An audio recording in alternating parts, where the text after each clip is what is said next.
নমস্কাৰ মই নেত্ৰজিৎ বৰা আৰু এই মুহূৰ্তত এটা ভাল খবৰ লৈ আহিছো কিন্তু সংকটমুক্ত প্ৰাক্তন মুখ্যমন্ত্ৰী তৰুণ গগৈ জিএমচিএইচত চিকিৎসাধীন অৱস্থাত আছে তৰুণ গগৈ আৰু পুৱাৰ ভাগত তেওঁৰ স্বাস্থ্যৰ অৱনতি ঘটিছিল নিশাই তেওঁক জিএমচিএইচত যেটো ভৰ্তি কৰা হৈছে কিন্তু এই মুহূৰ্তৰ ভাল খবৰটো হৈছে সংকটমুক্ত প্ৰাক্তন মুখ্যমন্ত্ৰী তৰুণ গগৈ আৰু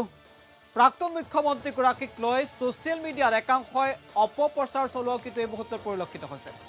এটা ভাল খবৰ আমি এই মুহূৰ্তত জনাইছো সংকটমুক্ত প্ৰাক্তন মুখ্যমন্ত্ৰী তৰুণ গগৈ স্বাস্থ্যৰ অৱনতি হোৱা জিএমচিএইচত ভৰ্তি কৰা হৈছিল প্ৰাক্তন মুখ্যমন্ত্ৰী গৰাকীক আৰু পুৱাতকৈ সুস্থ হৈ উঠিছে প্ৰাক্তন মুখ্যমন্ত্ৰী গৰাকী জিএমচিএইচ কৰ্তৃপক্ষই ইতিমধ্যে জানিবলৈ দিছে এই কথা আৰু বিশেষজ্ঞ চিকিৎসকৰ দলে অব্যাহত ৰাখিছে পৰীক্ষা কিন্তু তাৰ মাজতেই প্ৰাক্তন মুখ্যমন্ত্ৰী গৰাকীক লৈ সোশ্যাল মিডিয়াত একাংশই অপপ্ৰচাৰ চলাইছে নিশাই জিএমচিএইচত ভৰ্তি কৰা হৈছিল আৰু বৰ্তমান সময়ত জিএমচিএইচত 12 জন চিকিৎসকে চিকিৎসা অব্যাহত ৰাখিছে আৰু বৰ্তমান সংকটমুক্ত প্ৰাক্তন মুখ্যমন্ত্ৰী তৰুণ গগৈ এটা ভাল খবৰ কিন্তু তাৰ মাজতেই প্ৰাক্তন মুখ্যমন্ত্ৰী গৰাকী যেটো জিএমচিএইচত চিকিৎসাধীন হৈ আছে তাৰ মাজতে একাংশ লোকে সোশ্যাল মিডিয়াত অপপ্ৰচাৰ চলাইছে প্ৰাক্তন মুখ্যমন্ত্ৰী গৰাকীক লৈ কিন্তু জিএমচিএইচৰ কৰ্তৃপক্ষই ইতিমধ্যে স্পষ্ট ৰূপত জনাইছে যে পুৱাৰ ভাগতকৈ কিছু সুস্থ হৈ উঠিছে প্ৰাক্তন মুখ্যমন্ত্ৰী গৰাকী আৰু এই মুহূৰ্তত প্ৰাক্তন মুখ্যমন্ত্ৰী গৰাকী স্বাস্থ্য উন্নত আৰু তেওঁ সংকটমুক্ত বুলি জিএমচিএইচ কৰ্তৃপক্ষই জানিবলৈ দিছে আৰু এই মুহূৰ্তত এটা ভাল খবৰ আমি জনাই আছো নিশাই জিএমচিএইচত ভৰ্তি কৰা হৈছিল স্বাস্থ্যৰ অৱনতি ঘটিছিল শ্বাস প্ৰশ্বাসজনিত কাৰণত তেওঁক জিএমচিএইচত ভৰ্তি কৰা হৈছিল আৰু বৰ্তমান তেওঁ সুস্থ হৈ উঠিছে বুলি জানিব পৰা গৈছে জিএমচিএইচ কৰ্তৃপক্ষৰ মন্তব্য আছে আমি এই মুহূৰ্তত জিএমচিএইচৰ কৰ্তৃপক্ষৰ মন্তব্য শুনাম চিকিৎসক অভিজিৎ শৰ্মাৰ মন্তব্য আছে মন্তব্য আগবঢ়াইছো Frankly, it is 4 বজাত যোনটো status ওলাইছিল ছাৰৰ hemodynamically stable oxygen saturation maintain হৈ আছে ছাৰৰ 96 to 98%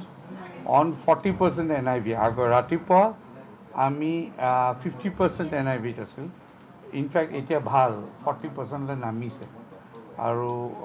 কালি আমি ছাৰক লৈ আহিছিলোঁ 10:30 11টাত তেতিয়া oxygen carbon dioxide saturation was about 110. There was a retention of carbon dioxide in the body. Hey to it komi pelai 77 aise. That's a good sign. 45 to 60 is considered normal. Ammonia hey carbon dioxide retention of praye ammonia to kon bare. Hey, ammonia to marginal increase হৈছিল 50 মান হৈছিল ammonia to that's it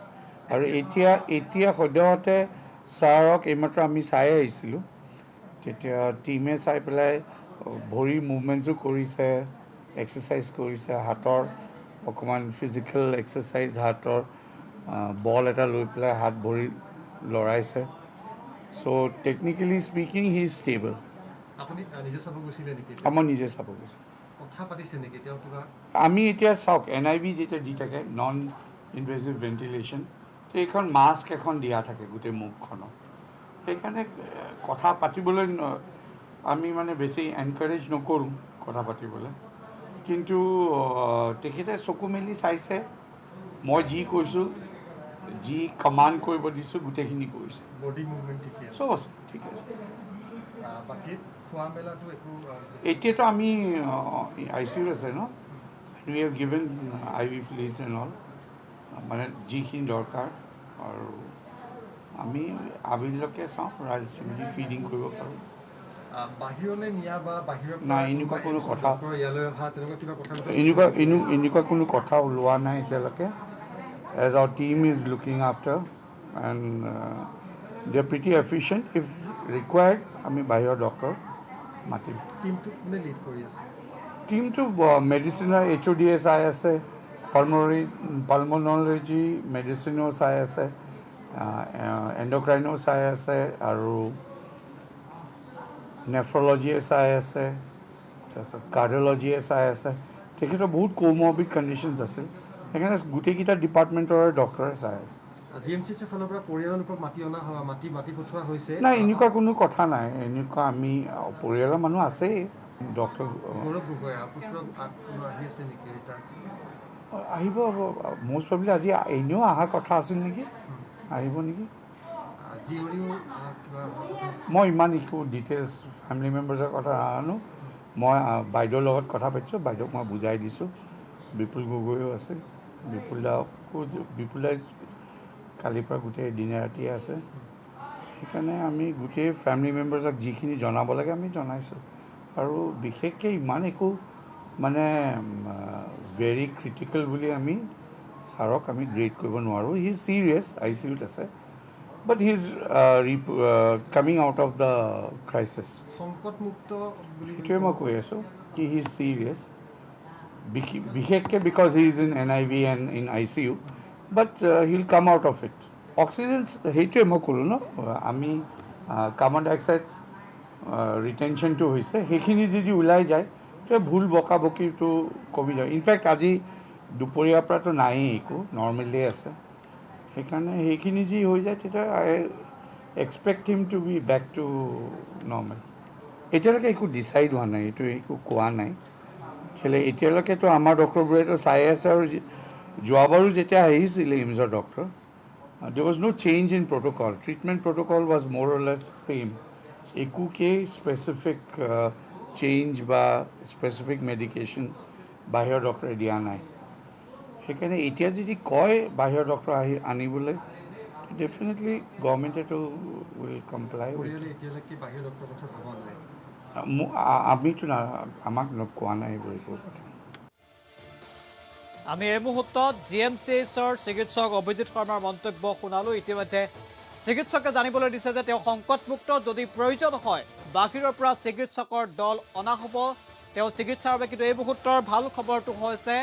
যে পুনৰ অসুস্থ হৈ পৰাৰ পাছত প্ৰাক্তন মুখ্যমন্ত্ৰীগৰাকীক নিশা GMCHত ভৰ্তি কৰা হৈছিল তেওঁ বৰ্তমানো ICUত আছে কিন্তু তেওঁ সংকটমুক্ত বুলি চিকিৎসকে এই মুহূৰ্তত জানিবলৈ দিছে আৰু প্ৰতিটো বিভাগৰ বিশেষজ্ঞ চিকিৎসকৰ দলে পৰীক্ষা কৰি আছে 12জনকৈ বিশেষজ্ঞ চিকিৎসা অব্যাহত ৰাখিছে প্ৰাক্তন মুখ্যমন্ত্ৰীগৰাকীৰ আৰু আজি তেওঁৰ পুত্ৰ গৌৰৱ গগৈ উপস্থিত হ'ব গৌৰৱ গগৈ উপস্থিত হোৱাৰ পূৰ্ণ সম্ভাৱনা আছে কিছু সময়ৰ পিছতে গৌৰৱ গগৈ অহাৰ সম্ভাৱনা আছে আৰু পুৱাতকৈ যথেষ্ট সুস্থিৰ বুলি জানিব পৰা গৈছে আৰু আমিও আশু আৰোগ্য কামনা কৰিছোঁ প্ৰাক্তন মুখ্যমন্ত্ৰীগৰাকী আৰু মুখ্যমন্ত্ৰীগৰাকী সোনকালে সুস্থ হওক সেই কামনা কৰিছোঁ প্ৰাক্তন মুখ্যমন্ত্ৰীগৰাকীৰ আশু আৰোগ্য কামনা কৰিছোঁ কিন্তু এই মুহূৰ্তত আন এক খবৰ আমি দিব বিচাৰিছোঁ যে ছ'চিয়েল মিডিয়াত একাংশ লোকে প্ৰাক্তন মুখ্যমন্ত্ৰীগৰাকীক লৈ অপপ্ৰচাৰ কৰিছে অপপ্ৰচাৰ কৰা পৰিলক্ষিত হৈছে আজি দিনৰ ভাগত ছ'চিয়েল মিডিয়াত একাংশ লোকে প্ৰাক্তন মুখ্যমন্ত্ৰীগৰাকী সন্দৰ্ভত বিভিন্ন ধৰণৰ পোষ্ট দি এক অপপ্ৰচাৰত লিপ্ত হৈছে কিন্তু এই মুহূৰ্তৰ এটা ভাল খবৰ সংকটমুক্ত প্ৰাক্তন মুখ্যমন্ত্ৰী তৰুণ গগৈ আমি আশু আৰোগ্য কামনা কৰিছোঁ আৰু সোনকালে সুস্থ হৈ উঠক তৰুণ গগৈ